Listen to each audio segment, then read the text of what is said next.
বাংলাদেশ মসজিদ মিশন উদ্যোগে আয়োজিত আজকের আইয়াম্মায়ে মাসাজিদ এই উপজেলার সম্মানিত মসজিদ সময়ের সম্মানিত ইমাম খতিব গণকে নিয়ামত হয়ে মহতী সভার সম্মানিত সভাপতি মসজিদ মিশন কলারোয়া উপজেলা শাখার সম্মানিত সভাপতি কলারোয়া আলিয়া মাদ্রাসার এ সময়ের সম্মানিত অধ্যক্ষ জনাব মাওলানা আহমদ আলী সাহেব।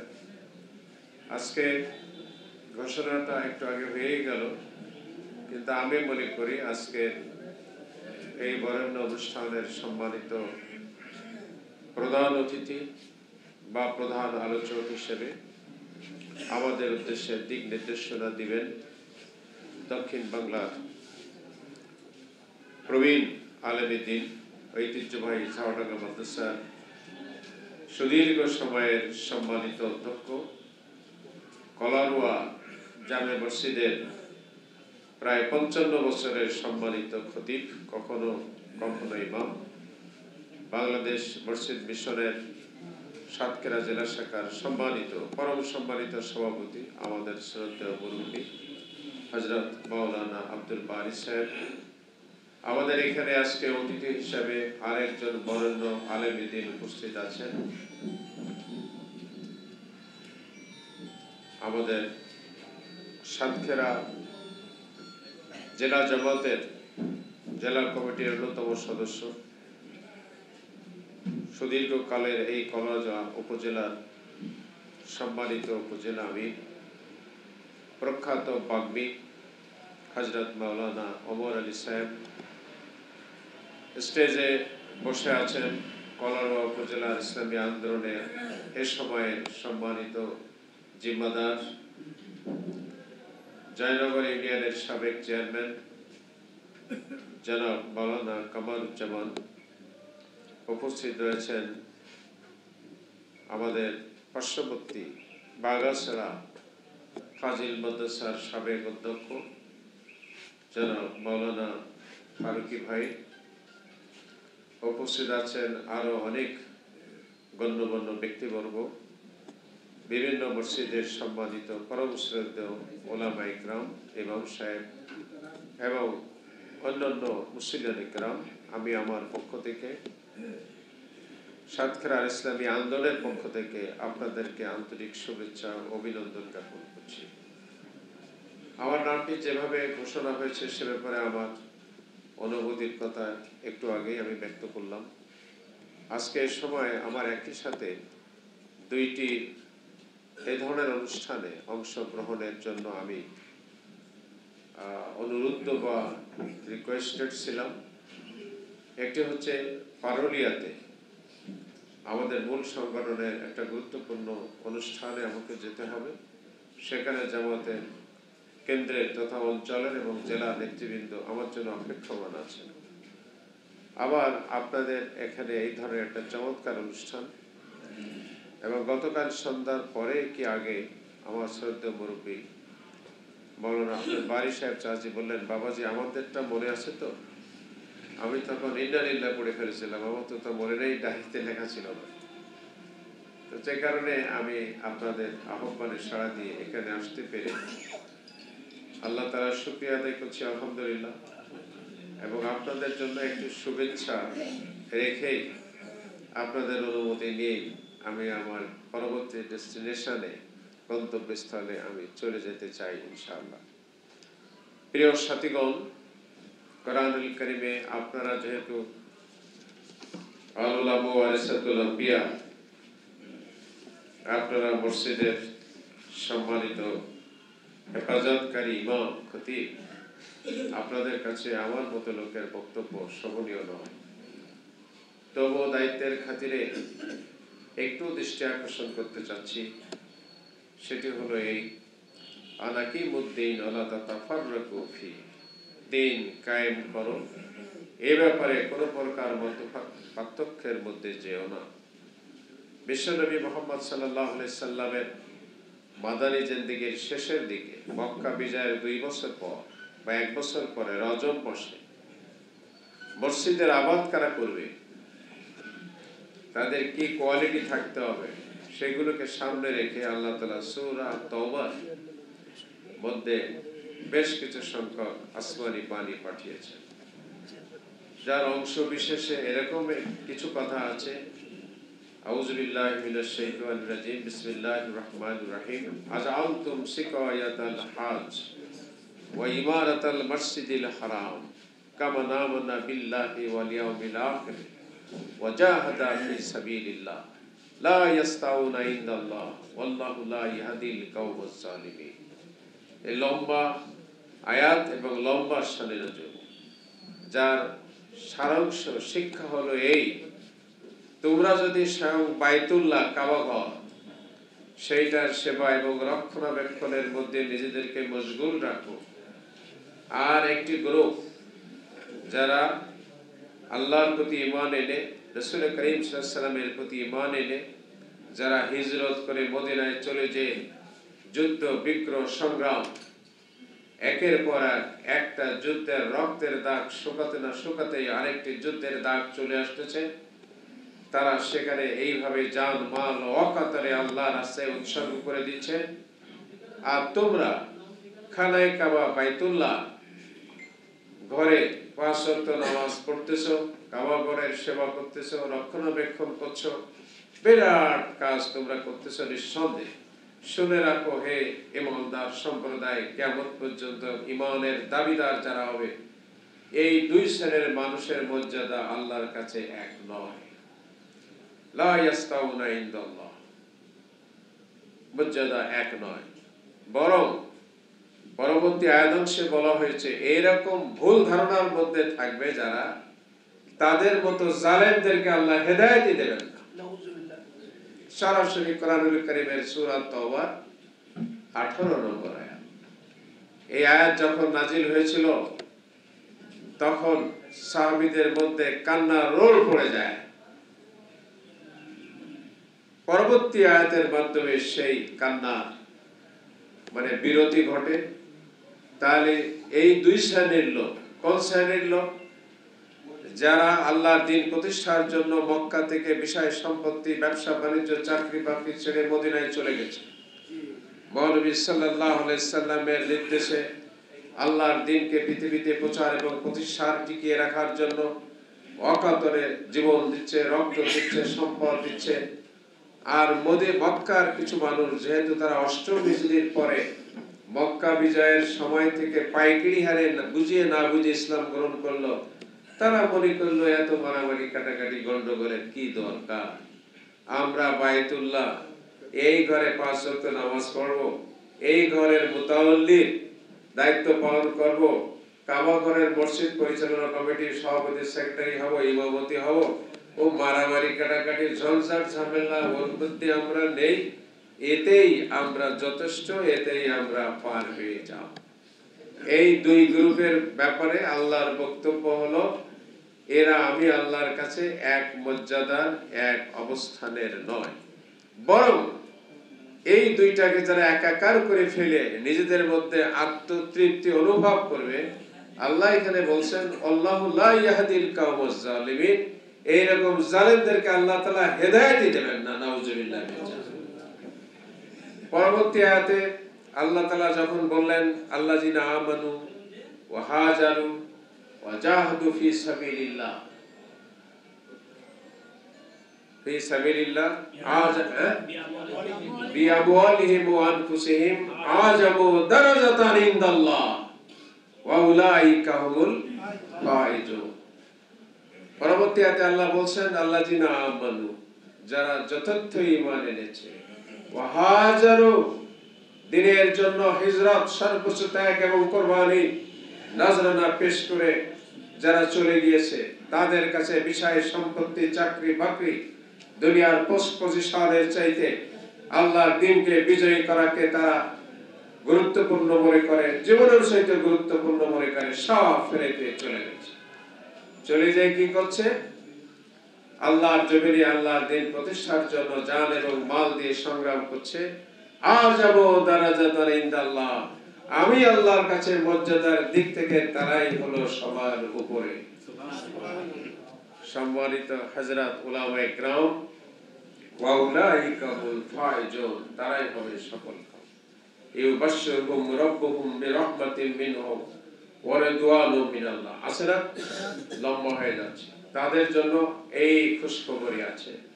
বন্ধুগণ, আমাদের প্রিয় মাতৃভূমি মুসলমানের দেশ, মহানবী সাল্লাল্লাহু আলাইহি সাল্লামের জীবন দশায় এদেশে ইসলাম এসে গিয়েছিল।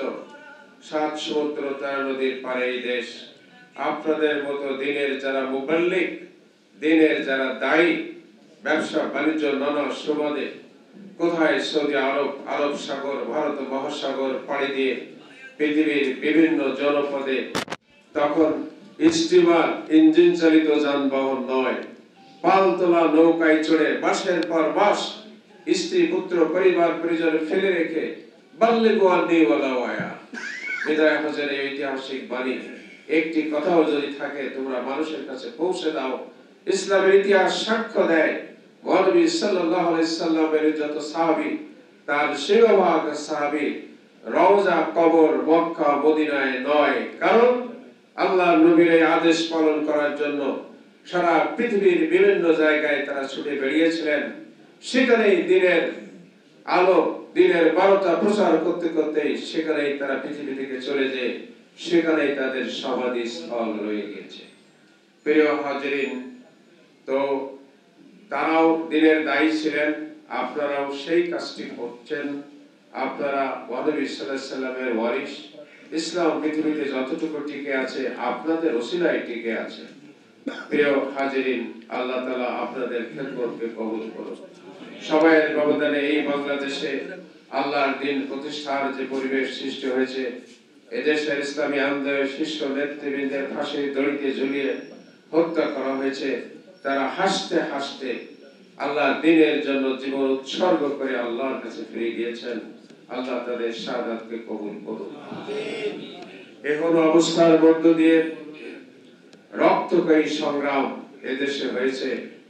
কোরআন এবং হাদিসের পাতায় যা ত্যাগ এবং কোরবানির বর্ণনা আছে, বাংলাদেশে ইতিমধ্যে ইসলামী আন্দোলনের ময়দানে যারা ছিলেন তাদের উপর দিয়ে তা চলে গিয়েছে। আল্লাহ তাআলা সকলের খেদমতকে কবুল করুন। আজকে বৈষম্য বিরোধী ছাত্র সমাজের সফল গণ অভ্যুত্থানের মাধ্যমে বাংলাদেশে একটি পরিবেশ সৃষ্টি হয়েছে। সেই দিন থেকেই বাংলাদেশের ইসলামী আন্দোলনের 1 নম্বর ব্যক্তি, তিনি দেশের এক প্রান্ত থেকে অপর প্রান্তে ছুটে বেড়াচ্ছেন। বাংলাদেশের সকল রাজনৈতিক দল মত যা আছে তাদের সাথ দেশবাসী ইতিমধ্যে একবার একাধিকবার পেয়েছে।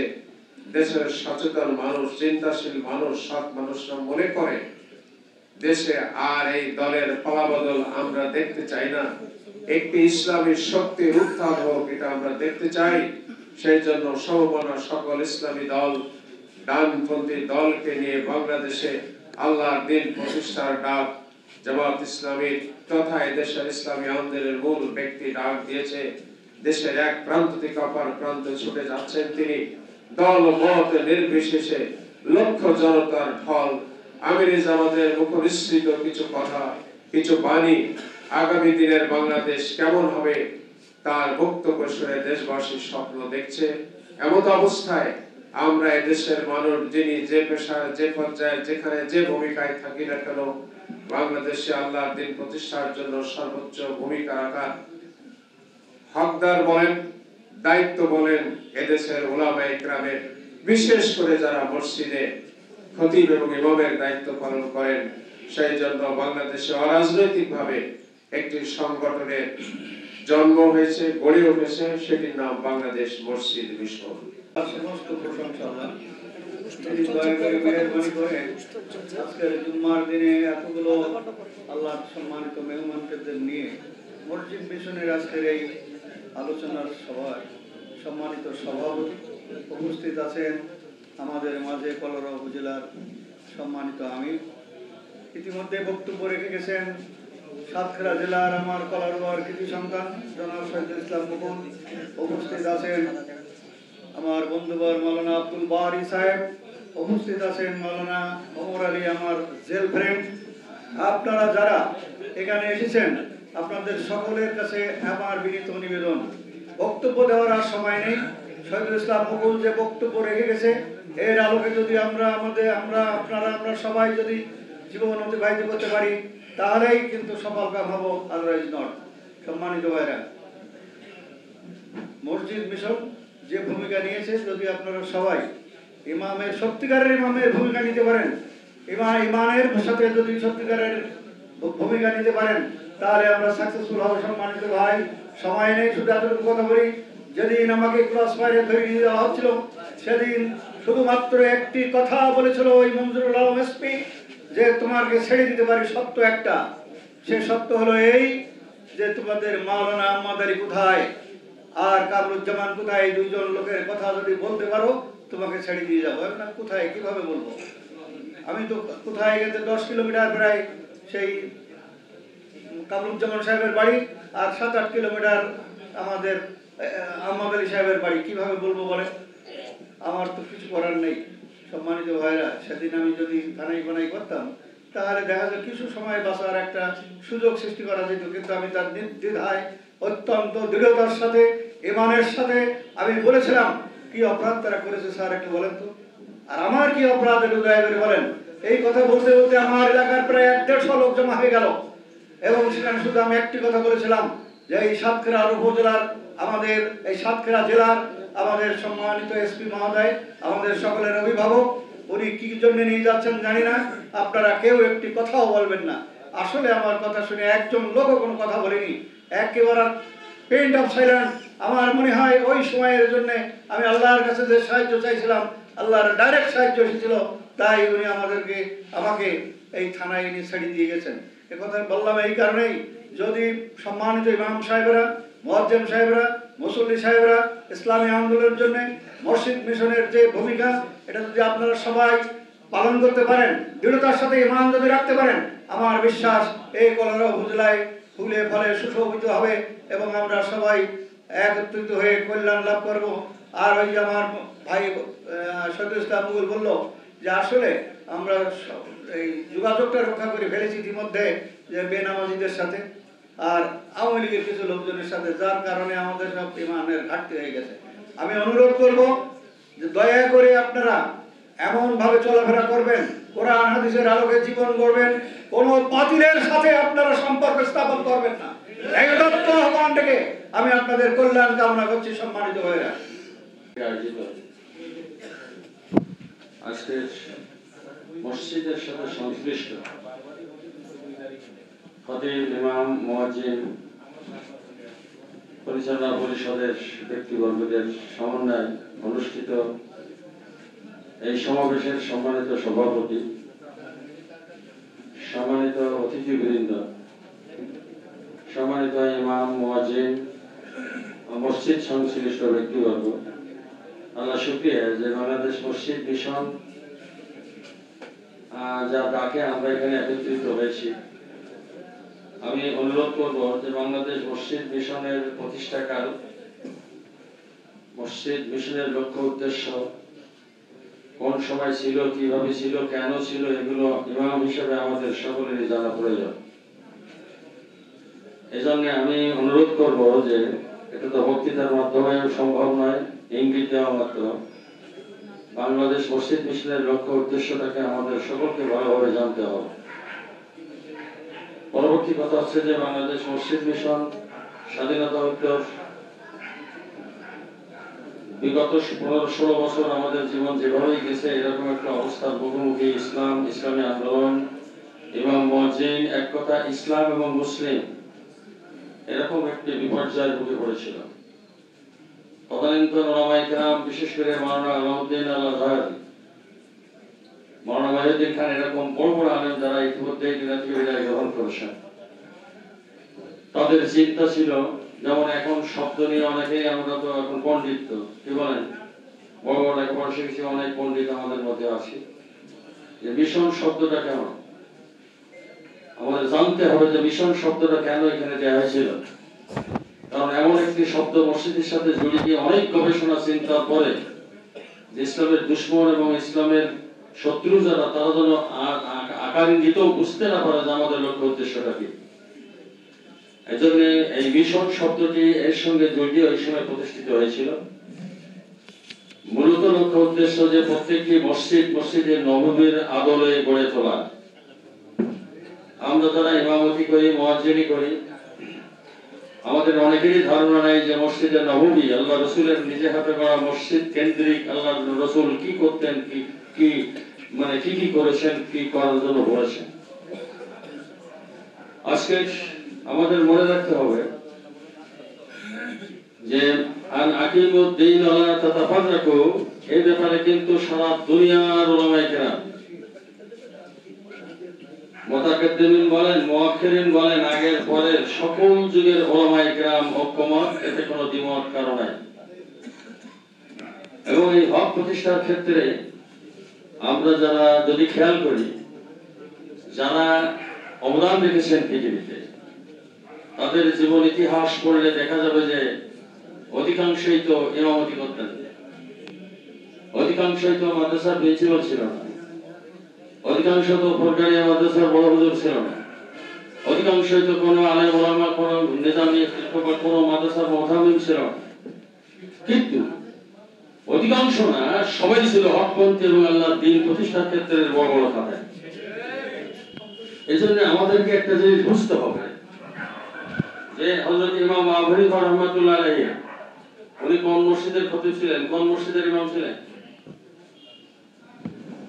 ইমাম বুখারী রাহমাতুল্লাহ আলাইহি।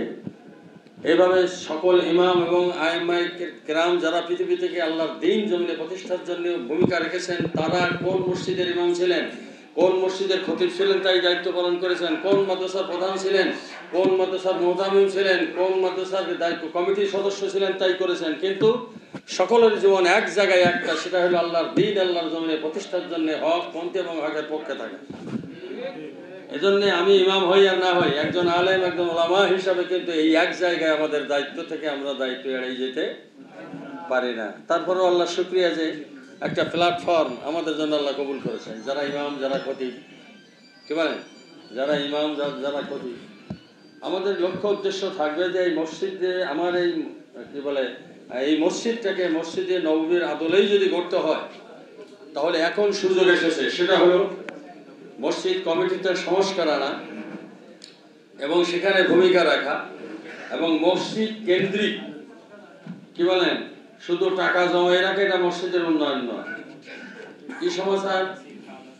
সে 50 লক্ষ টাকা উদ্বৃত্ত, হিসাব নিকাশে দেখা যায় 50 লাখ টাকা উদ্বৃত্ত। ইমামের বেতন কত? 6,300 বাকি। মুয়াজ্জিনের কত? কত তোমার দোয়া হয়নি, দেখি আগামী সেই দোয়া যায় কি। সম্মানিত ভাইরা, এসব কমিটি এবং এইসব লোকজন এখান থেকে তাড়াতে হবে এবং সে ব্যাপারে আপনাদের মুখ্য ভূমিকা থাকতে হবে। এরপরে সরকারি অনুদানের কথা যেটা, সেটা হলো যে আল্লাহ করেন যে আমাদের এই সমাজটাকে, আমাদের রাষ্ট্রটাকে আল্লাহর দ্বীনের জন্য এবং ইসলাম প্রতিষ্ঠার জন্য কবুল করুক। কারণ এটা ইসলামী রাষ্ট্রের অন্যতম দায়িত্ব এবং কর্তব্য। ইমামদের যত স্থানে নিয়ে যাওয়া এবং তাদের সেই মর্যাদা দেওয়া, এবং বাইতুল মোকাররমের খতিব, আমি বাংলাদেশ বলছি যে বাইতুল মোকাররমের খতিব হবেন প্রধান বিচারপতি, এই মর্যাদায় নিয়ে যাওয়ার দায়িত্বটা রাষ্ট্রের। সুতরাং আপনারা আমরা এই আন্দোলন যা করছি, এখনই তো 200 টাকা করে ভাতা দিলে কত সম্ভব? এ আর একটা ষড়যন্ত্র, ষড়যন্ত্র। যদি গভর্নমেন্ট 200 টাকা ভাতা দিতে পারে কোনো মুয়াজ্জিনের, এই ইমামের, সেই ইমাম দেখবেন মানে টু শব্দই করবে না যদি আমার এই 200 টাকা বন্ধ হয়ে যায়। আসলে যে এটা ইসলামী রাষ্ট্রের দায়িত্ব, একটা মুসলিম রাষ্ট্রের দায়িত্ব ইমামকে যথাযথভাবে সরকারি দায়িত্ব পালন করার এবং সেই মর্যাদা দেওয়া। তাহলে আমাদের সেই কাজটার জন্য এগিয়ে আসতে হবে। আমার মর্যাদা এদের কাছ থেকে 500 টাকা ভাতা দেই করে অত মর্যাদার ও চিন্তাবাদ দিতে হবে, বরং দিতে হবে যে রাষ্ট্র, যে সমাজ ইমামের মর্যাদা দেয় এবং মর্যাদা দেওয়ার জন্যে তাদেরকে বলে এই পরিকল্পনা আছে, সেই কাজটাই আমাদের সমাজে এবং সেই জিনিসটা আমাদের সমাজে প্রতিষ্ঠার জন্য এগিয়ে আসতে হবে। কিন্তু আমরা তো সব নিজেই আল-উলামা ওয়ারাসাতুল আমবিয়া, ওয়ারাসাতুল সময় আমরা খুব বলি, বেশ গর্ব অহংকারের সাথে বলা নবীদের ওয়ারিস। তা নবীদের ওয়ারিস, নবীরা তো অর্থ সম্পদ কিছু রেখে যায়। তাহলে নবীদের জীবনে রক্ত ঝরানোর ইতিহাস রেখে গেছে, নবীদের জীবনে জেল খাটার ইতিহাস রেখে গেছে, নবীদের জীবনে অতি ভাগ বসানোর মানে হলো ওয়ারিস। কিন্তু তার থেকে দূরে থাকবো, ওয়ারিসকে আমার সহায় সম্পত্তি সোনা দানা রেখে গেছে, অতি ভাগ বসানো। নবীদের আলমা ওয়ারাসাতুল আম্বিয়া, এটা গর্ব অহংকারের কিছু না। যে নবীদের জীবন যেভাবে অতিবাহিত হয়েছে তার অংশীদারিত্ব আমার জীবনের ক্ষেত্রে না হয়, সেখানে আমি অংশগ্রহণ না গ্রহণ করতে পারি, এটা মুখে মুখে বাস করার বিষয় না। ইমামদেরকে সেই ভূমিকা রাখতে হবে। আসুন আমরা মসজিদ মিশনের ছায়াতলে, মসজিদ মিশন একটা দুর্দিনের সময় প্রতিষ্ঠা হয়েছিল এবং সেইটাকে লক্ষ্য সামনে রেখেই বাংলাদেশের মসজিদগুলোকে মসজিদে নববীর আদলে গড়ার গুরু দায়িত্ব আমরা পালন করি। আল্লাহ পাক আমাদেরকে সেভাবেই কবুল করুন, আমিন। আখির দাওয়ানা আলহামদুলিল্লাহ ওয়াসসালাতু ওয়াসসালামু আলা রাসূলিল্লাহ ওয়া আলা আলিহি ওয়া আসহাবিহি আজমাইন। বাংলাদেশ মসজিদ মিশন কর্তৃক আয়োজিত ইমাম এবং মুয়াজ্জিনদের নিয়ে আজকের এই সমাবেশের সম্মানিত সভাপতি,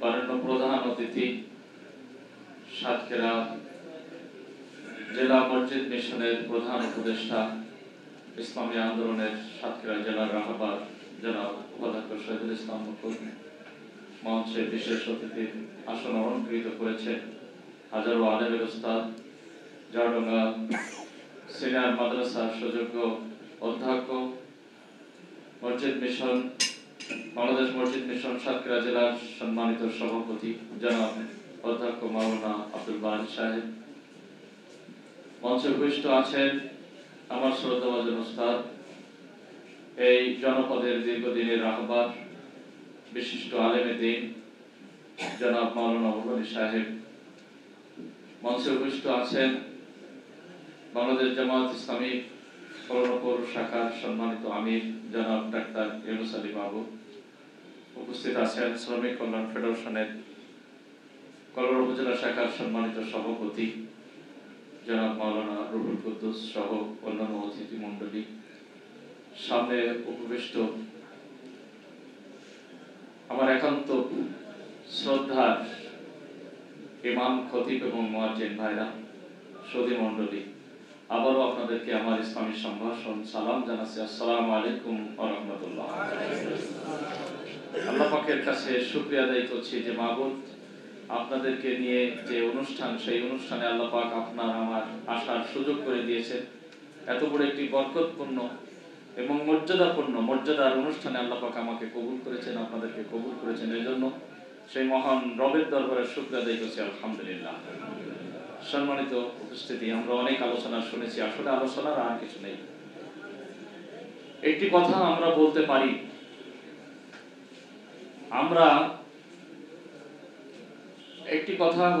যে এখনো পর্যন্ত সমাজের মানুষ মানুক আর না মানুক, শুনুক আর না শুনুক, আপনাদের খুতবা, আপনাদের আলোচনায় তাদের বসতে হয়। এর বসার বিকল্প কোনো জায়গা তারা আর খুঁজে পাবে না। মসজিদে যে কমপক্ষে আপনাদের খুতবা শোনার জায়গায় তাদের বসতে হবে, তাই সেটা মানুক আর না হোক, এ মর্যাদা আপনাদের আছে, এ অধিকার আপনাদের আছে, এ অধিকার আল্লাহ পাক আপনাদেরকে দিয়েছে।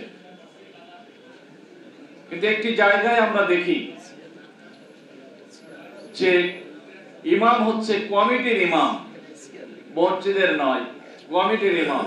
কমিটি যদি মনে করে ইমাম রাখবে, আর কমিটি যদি মনে না করে ইমাম চলে যাবে। আমরা অনেক জায়গায় স্পষ্টভাবে কথা বলি, যদি কোনো ইমামের চাকরিচ্যুত করা হয়, যদি সেখানে দ্বিতীয় ইমাম তারা খুঁজে না পায়, অন্য কোনো ইমাম যদি সেখানে না যায়, তাহলে ওই ইমামের পা ধরে ওই সভাপতি তাকে আবার ওই ইমামের আসনে দিয়ে দেবে। কিন্তু দুর্ভাগ্য হচ্ছে আমাদের এক জায়গায় একজনের তারা যাওয়ার সাথে সাথে আরেক জায়গায় সেখানে যে আমরা পোস্টিং নেওয়ার চেষ্টা করি।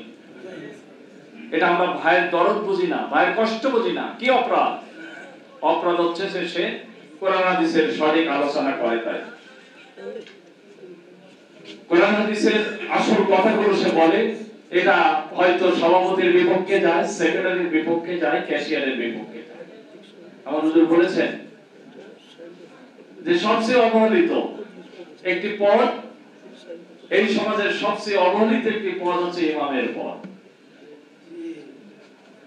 ইমামের জন্য নির্দিষ্ট করে স্কেল নেই, যত কম দেওয়া যায়।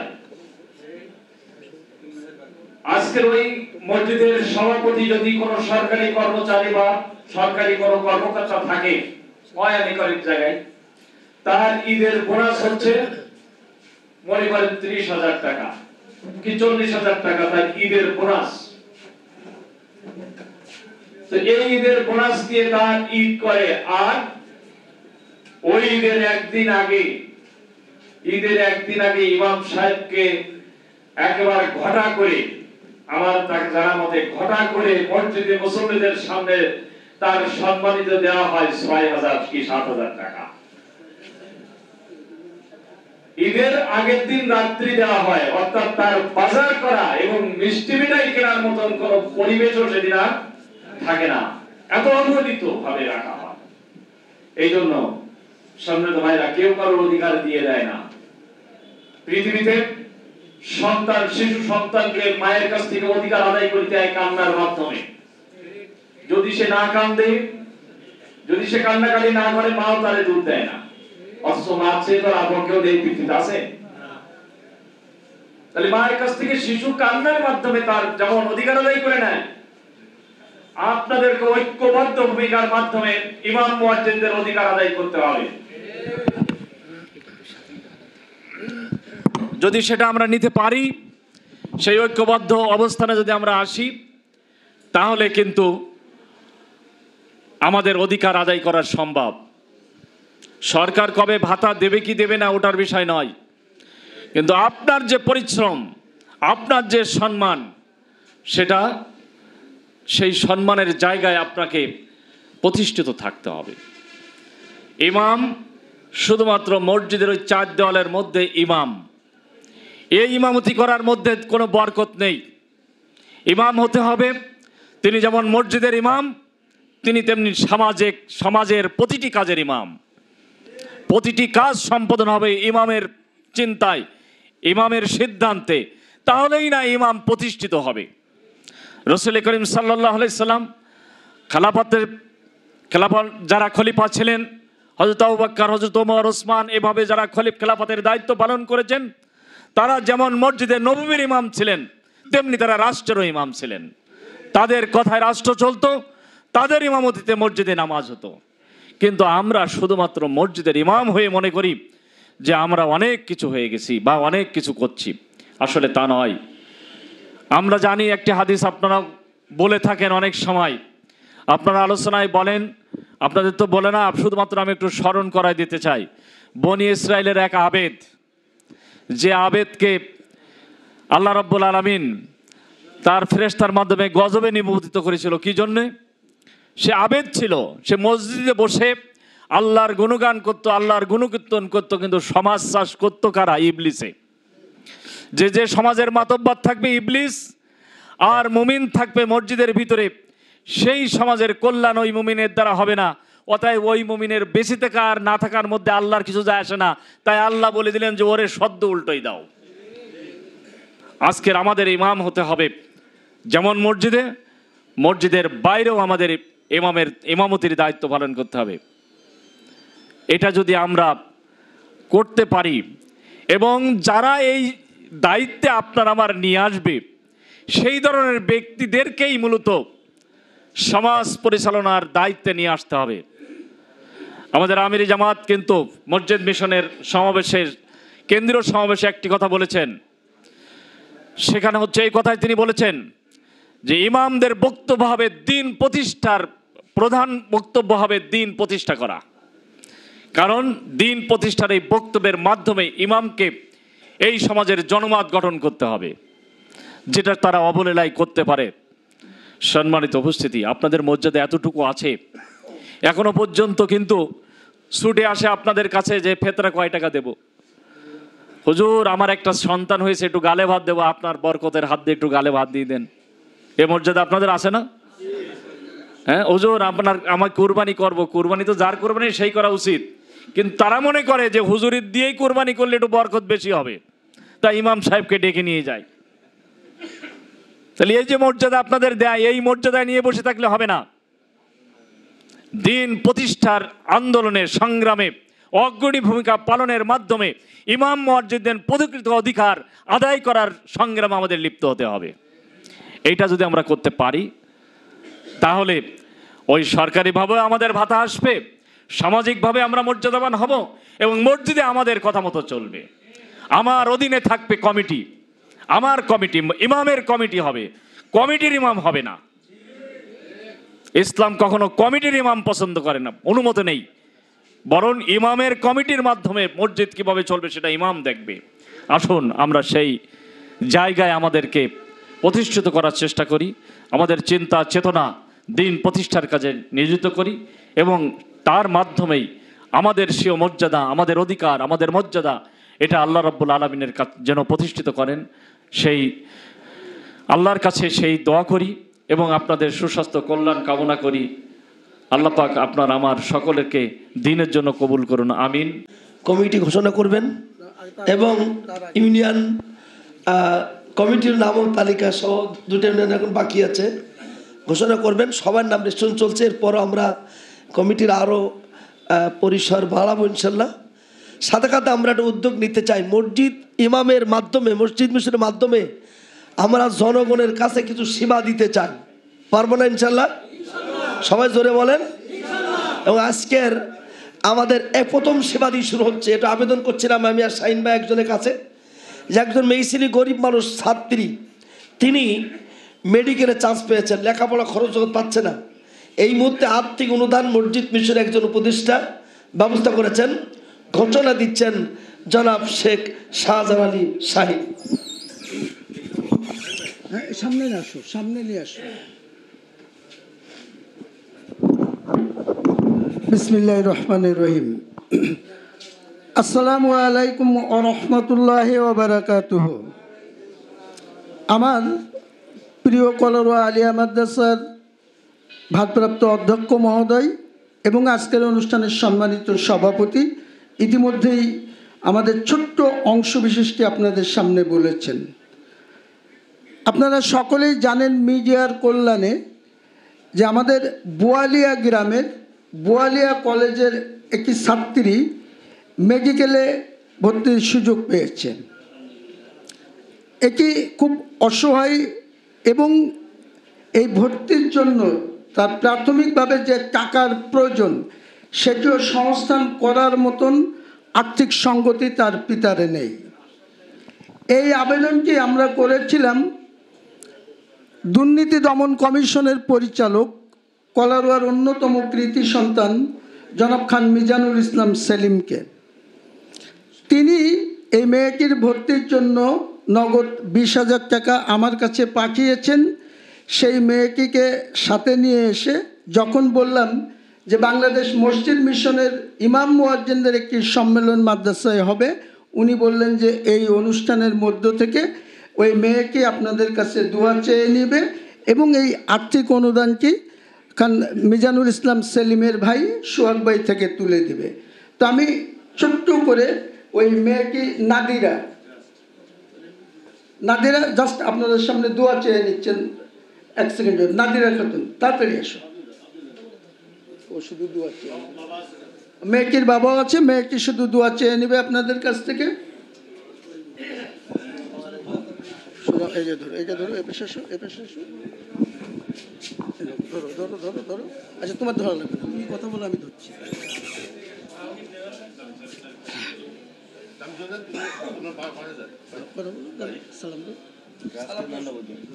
আসসালামু আলাইকুম, আমার নাম মুসাম্মাদ নাদিরা খাতুন। আমি 2024-25 MBBS ভর্তি পরীক্ষায় চাঁদপুর মেডিকেল কলেজে চান্স পেয়েছি।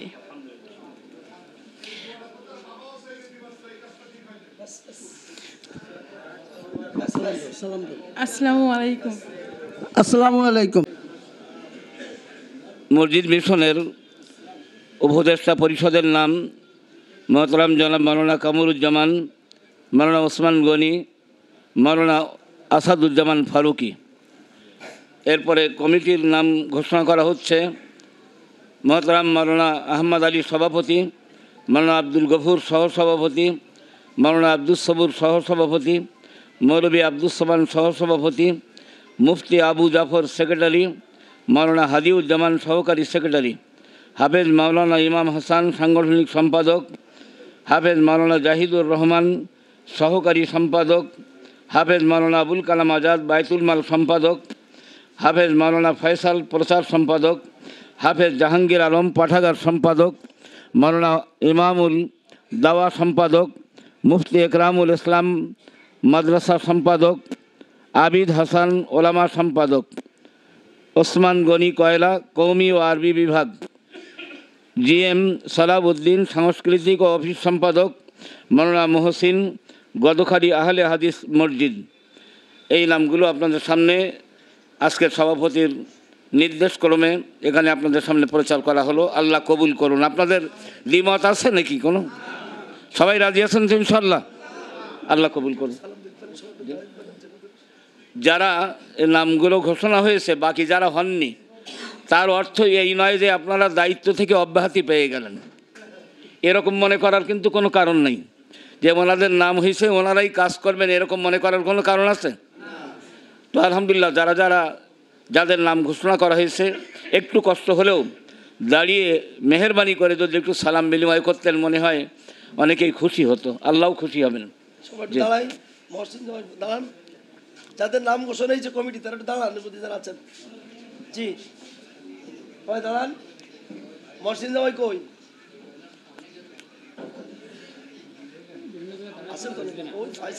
থাক, সবাই একটু সামনে আসেন, একটু দাঁড়ায় একটু গ্রুপ ছবি নেন। মেহেরবানি করে স্টেজের এখানে আসেন।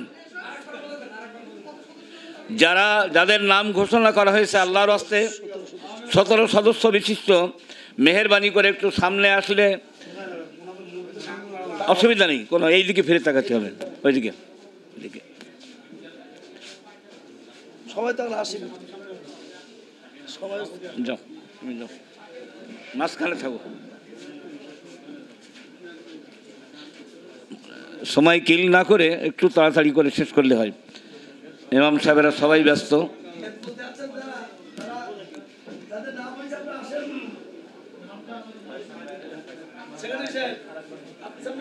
মাওলানা আহমদ আলী, মাওলানা আব্দুল গফুর, মাওলানা আব্দুল সবুর, মৌলভী আব্দুল সোবহান, মুফতি আবু জাফর, মাওলানা হাদিউজ্জামান, হাফেজ মাওলানা ইমাম হাসান, হাফেজ মাওলানা জাহিদুর রহমান, হাফেজ আবুল কালাম আজাদ, হাফেজ মাওলানা ফয়সাল, হাফেজ জাহাঙ্গীর আলম, মাওলানা ইমামুল, মুফতি একরামুল ইসলাম, আবিদ হাসান, ওসমান গনি কয়লা, জিএম সালাবউদ্দিন সাংস্কৃতিক অফিস, মাওলানা মহসিন।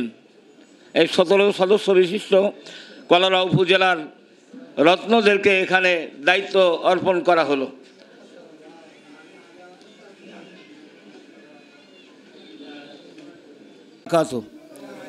ইন্নাল হামদালিল্লাহ ওয়াসসালাতু ওয়াসসালামু আলা রাসূলিল্লাহ। আউযু বিল্লাহি মিনাশ শাইতানির রাজীম। বিসমিল্লাহির রহমানির রহিম। ওমা ইয়াকিলুহা ইল্লাল আলিমুন। সাদাকাল্লাহু মাওলানাল আযীম। বাংলাদেশ মসজিদ মিশন কলারা উপজেলা শাখা কর্তৃক আয়োজিত আজকের এই মহতি অনুষ্ঠানের সম্মানিত সভাপতি, কলারোয়ার গৌরব বিশিষ্ট আলেমে দ্বীন মাওলানা আহমদ আলী প্রধান উপদেষ্টা হিসাবে গুরুত্বপূর্ণ বক্তব্য রেখে আমাদের থেকে অনিবার্য কারণে চলে গেছেন। এই কলারোয়ারি গৌরব জনাব অধ্যাপক শহীদুল ইসলাম মুকুল। আরও বক্তব্য পেশ করেছেন জনাব মাওলানা কামরুজ্জামান উপদেষ্টা। গুরুত্বপূর্ণ বক্তব্য পেশ করেছেন জনাব মাওলানা ওমর আলী সহ অন্যান্য ওলামা ইকরাম, মসজিদের সাথে সম্পৃক্ত ইমাম, মুয়াজ্জিন, মুসল্লি কমিটির সদস্যবৃন্দ, সবাই কিন্তু মসজিদের মৌলিক সদস্য। সবাই কথা বাড়ানো যাবে না। একটা প্রবাদে আছে, যার নেই কোনো গতি সেই হয় সভাপতি।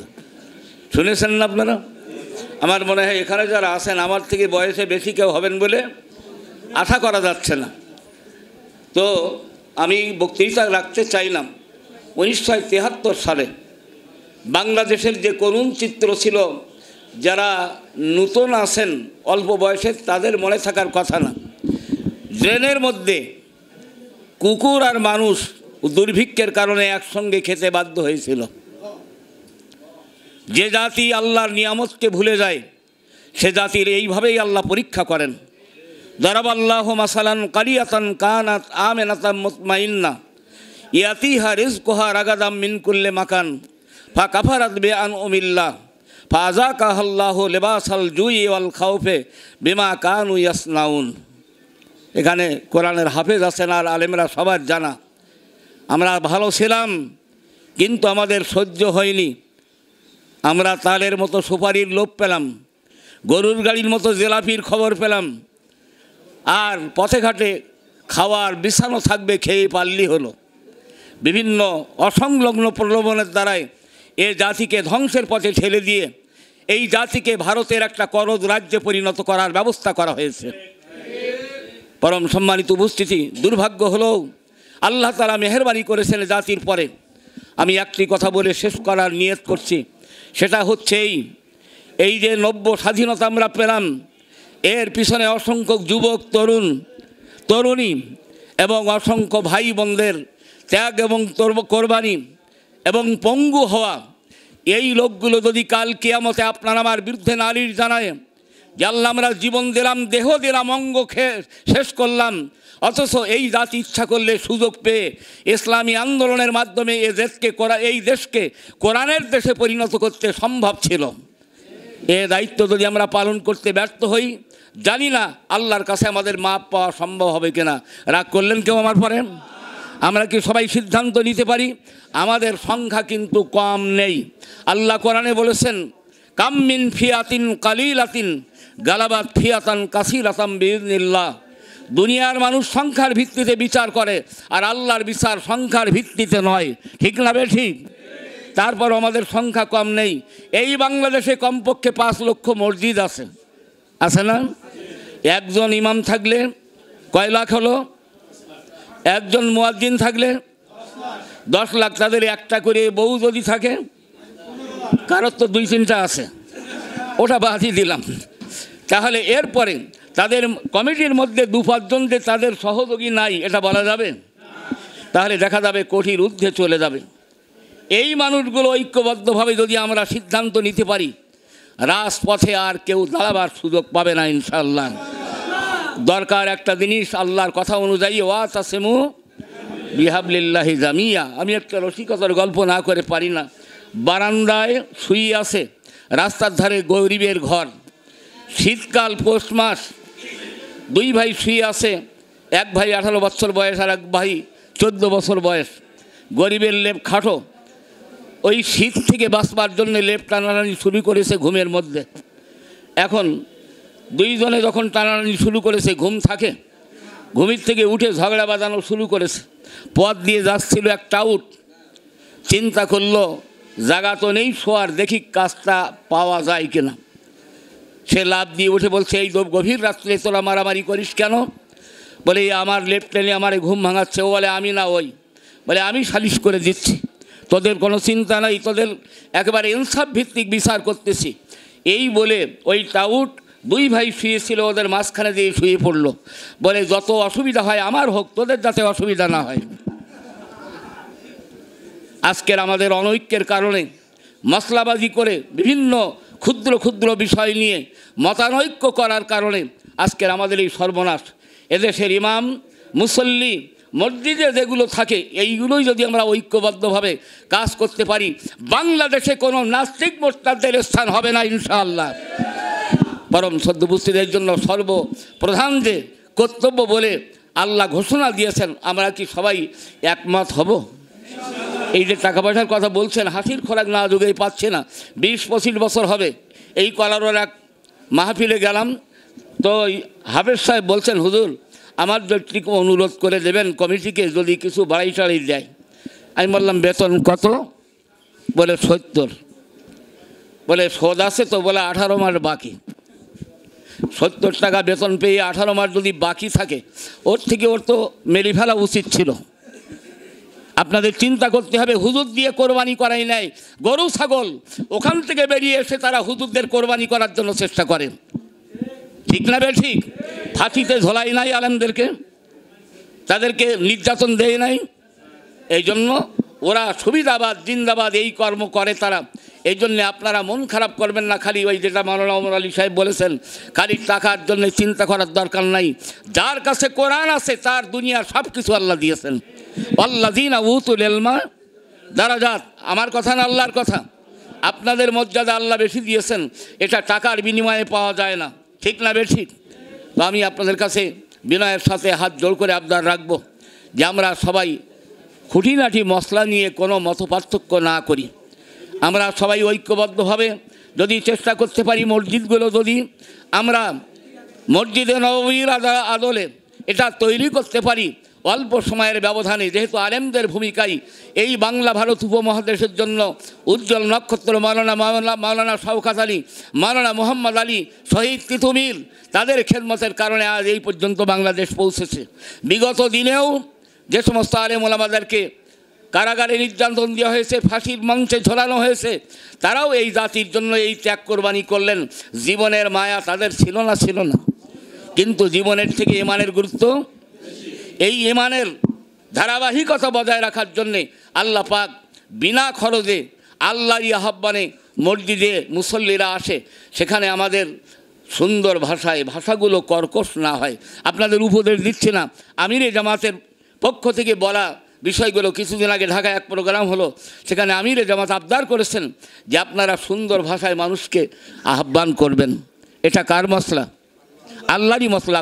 হজরতে মুসা আলাইহিস সালাম এবং হজরত হারুনকে যখন আল্লাহ তাআলা ফেরাউনের কাছে পাঠাচ্ছেন, আল্লাহ বলে দিচ্ছেন এযহাব ইলা ফিরাউনা ইন্নাহু তাগা, ওরা কিন্তু বিদ্রোহী, ওরা মানবে না। যে মানবে না তার কাছে যাওয়ার কোনো যৌক্তিকতা আছে? বলেন, যৌক্তিকতা আছে? তাহলে পাঠাচ্ছেন কেন আল্লাহ? কী জন্যে পাঠাচ্ছেন? ওই ফেরাউন যাতে কিয়ামতে আল্লাহর কাছে না বলতে পারে যে আল্লাহ আমার কাছে কেউ দাওয়াত দেয় নাই। আমাদের মৌলিক কাজ দাওয়াত দেওয়া, বাকি দায়িত্ব জোরে বলেন হেদায়েতের চাবিকাঠি কি আমাদের হাতে? আমরা সঠিকভাবে যদি দায়িত্ব পালন করতে পারি দাওয়াতের, আল্লাহর রহমত হবে।